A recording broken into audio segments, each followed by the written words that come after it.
ఏమీ లేకుండా వచ్చిన ఓ పువ్వు ఒకట్టుకుని గజానారో హయామి అశ్వాన్నారో హయామి ఛత్రం ధారయామి చామరం ఎవడు చెప్పానండి అసలు ఎందుకది నీకు మనసులోనూ లేదు. ఛత్రం మాట దేవుడు ఎరుగు.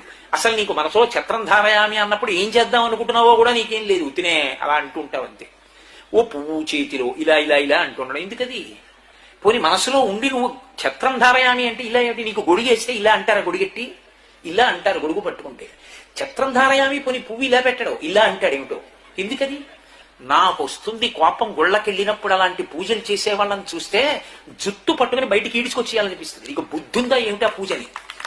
కానీ తమాయించుకుంటుంటాను.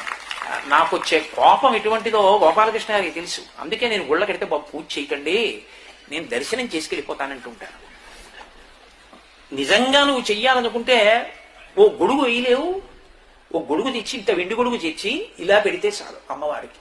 నువ్వు నిజంగా బంగారు ఛత్రాన్ని తెచ్చి అమ్మవారి మీద పెట్టాను, లేదా పట్టుబట్టతో ఛత్రాన్ని తెచ్చి పెట్టానని భావన చేయపోని అక్షతలవి. ఒక్కొక్క ఉపచారానికి ఒక్కొక్కసారి సమర్పణం చెయ్యాలి.